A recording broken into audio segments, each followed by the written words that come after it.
to with questions when everyone's ready. I mean, obviously, Shauna, 2 girls out with injury. What's that mean for you guys this season, and how do you kind of piece together a short bench moving forward? Yeah, we've dealt with it, in and out this year, right? And so we really haven't had if you think about it, we haven't had our entire team together this entire year. So where it's not ideal and it's unfortunate and it's disappointing and all those things, you want your team healthy, you want your players healthy. It's hard for them to have to deal with this. It's hard for us to have to deal with it, but it is what it is, and it's part of sports. The unfortunate part of it is injuries happen, and so our guys that are able to play, we're together, they're connected, nothing's changed. We're not, it's not like we're still planning on competing and winning games, and standards, expectation, goals, everything stays the same. We just got to continue to take one day at a time, prepare at an elite level, and then go out there and play as hard, as smart, as together as we possibly can. I think both would qualify. Do you guys plan on pursuing a medical red shirt for either Gretchen or Makira? That's something that we'll continue to talk through. I mean, all these things, they take so much time, decisions, and them working through, trying to come back. It's been a long process for them. So we'll talk through all of them. Obviously, Makira's a senior, where Gretchen, has 2 years left. So Gretchen definitely pursue a red shirt, and then we just, we'll talk through everything with Makira. Just with Makira, the person you know really well, just this process that she's gone through this year, just how tough has it been for her and for you as well? Yeah, it's hard, right? I'd be lying to you guys to sit here and say it's not hard. You feel for the kid.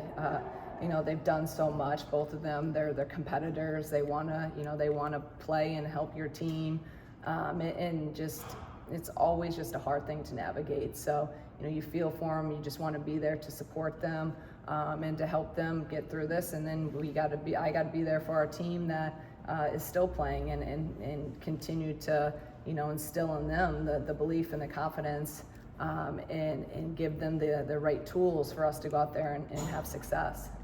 With Jazz, introducing her in the point guard role, and not maybe knowing that this was going to be a role for her, but how maybe beneficial has that been to her to have that experience already, at this point in the season? Yeah, I mean, because, there's a few games, early in the season where Makira didn't play, or she was on limited minutes, and, so we really had to put Jazz over in that position. And actually, I think I told you guys we had bumped Gretchen over there for a little bit, but then Gretchen hurt herself. So now it's Jazz, and she's been there the whole year. So I think that was something that's ended up helping us.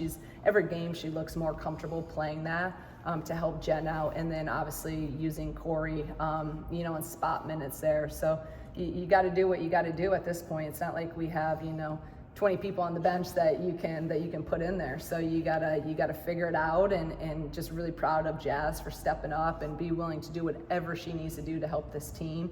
And her commitment to get better, and learning, watching film in the gym. It's just been really awesome to see her growth and the maturity of how she's approaching this situation. I think Kendall played 40 up in Minnesota. I know that's not probably how you wanted to do it through the year, but is that sustainable for her with how she's training and what you're doing outside of games? Any other 5 player in the country, I'd say that's not sustainable, but it's Kendall Bostic, and I think she's played 40 minutes since I've been here. I don't like to have her off the floor, whether I have the pieces or not. She's too valuable to our team.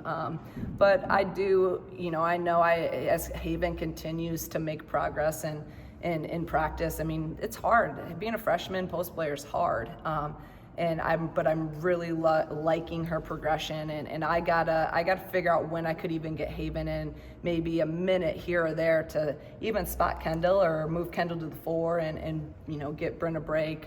So I got to continue to figure that out. But for me, it's just hard to take KB out, because even when she makes a mistake, I trust her so much because of the experience. You hit this with you before Minnesota, but offensively and just through the course of the game, what you call, how has it changed without Makira? Yeah. Now without Gretchen, because we talked to you about hitting the easy button and just saying, hey, we need a bucket here. Let's run a ball screen from Makira and get her downhill. That doesn't exist anymore. No, you're right, and that's part of the challenge of what we do as coaches, because we did a lot with the Makira where low shot clock even we just went follow, which is a high ball screen, and let Makira make a play. Where we can do that with Jen, just they're different players. We're all different. Every player out there is different. So that's where the last 2 days we've really honed in on just the execution of what we want out of certain plays and what we're looking for and all the options, because whether that's low shot clock, whether that's the fourth quarter, we have to clean it up, and that's whether Makira's on the floor or Gretchen's on the floor. Yes, some of the play calls changed, but I loved our play calls against Minnesota in the fourth. We didn't execute. And so that's on me. I gotta figure out how to put them in a position to execute. We had that game and we just made too many mistakes. So that's really, we've kind of gone back to really cleaning everything up, the details. We have to be sharp in those moments, because maybe you don't have just a high ball screen, Makira, go make a play for us. We gotta be able to execute at an elite level. So that's on me, and that's what, again, the last 2 days we've been really working on, and really I've seen an improvement. Now it's about applying and putting that into the game tomorrow. I'm sorry, just one more about Gretchen. Did she have a setback against Oregon, or can you kind of walk us through maybe the process of being available for that and then getting to this point?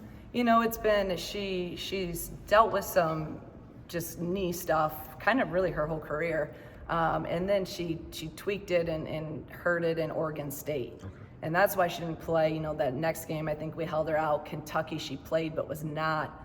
It was hard for her to even plant and go into a jump shot. And then I think she was out the next how many games until leading into Oregon. We wanted to try to give it a go because she had some time.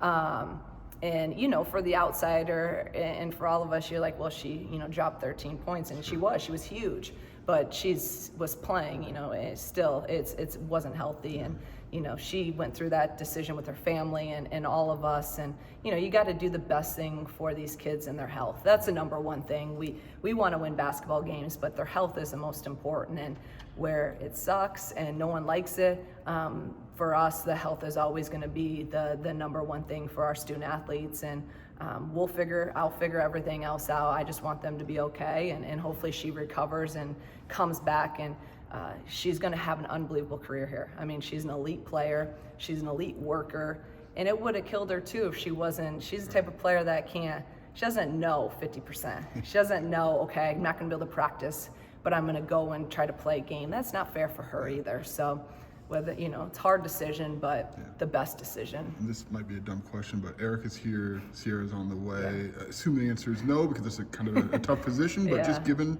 the nature of where you guys are at, have you considered or broached the conversation of maybe? I've considered everything at this point. I've thought through everything, but you also then, Erica's been here for a few days, and even I sometimes forget every little thing that goes into where we're at right now in the season. I mean, it is so much defensively, offensively, everything, where we'll continue to look at that. But I mean, a CC, there's just no way, because she's not even here yet. It'd be not worth wasting a year.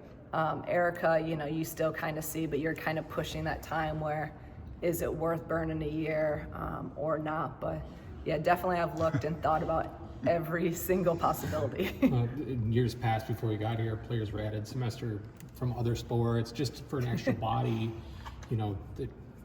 not necessarily to see floor minutes during games, but just other people to be on the floor in practice. Well, I think that's what really helps with Erica here and CC coming. They can practice? They can practice. Okay. So they can do everything. And that's even been a huge help with Erica the last few days, because we're so low on guards. And then CC, it's going to be great because she can play multiple positions. So, and that was even what was great about getting Irene back, just even she hasn't played a lot, but in practice even, just getting, another healthy body out there. And then we got our practice guys coming back once school starts, so that'll help us a lot too. In non-injury news, Iowa, how have they kind of evolved from having this megastar in Caitlin to now this version of it? Thank you for asking me something about basketball. Iowa's still Iowa, and the thing that when you really break them down, the confidence they've all had from winning, and winning at a high level the last 2 years.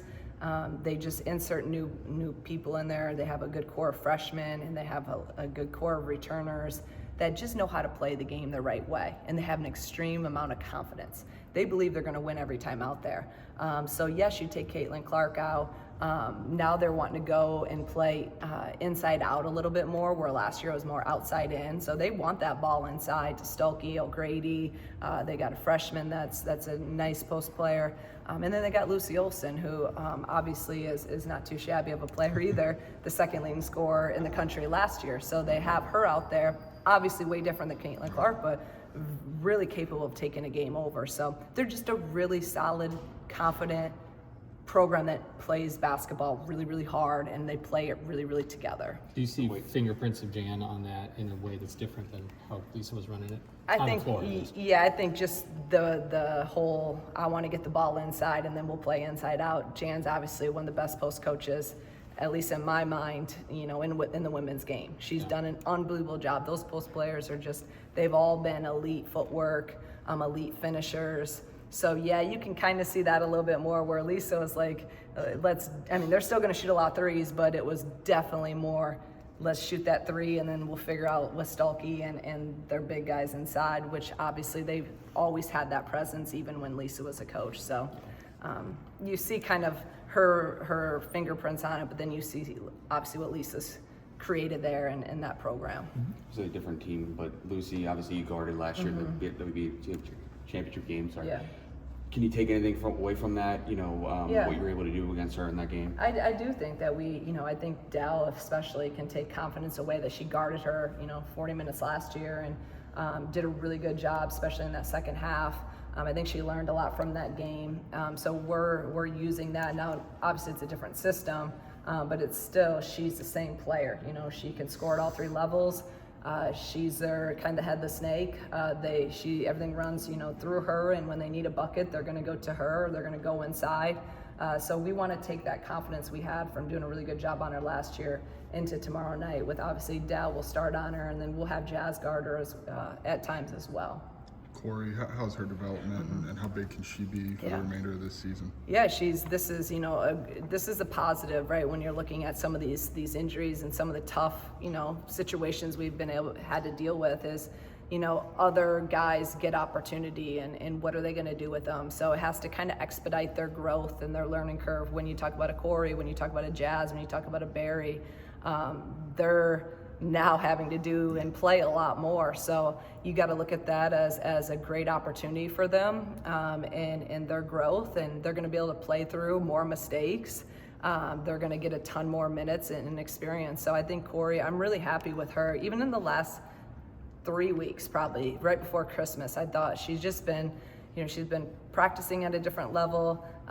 She's been coming into games. I thought the first half against Minnesota, her defense was great. Now she has to be able to sustain that. So just continuing to pour into her and work with her, continue to keep her confidence. But we're going to need her. We're going to need her defensively. We're going to need her offensively. She can play 1 through 4. She knows all the positions. That's a credit to her. But this is a time and an opportunity for her to really step up.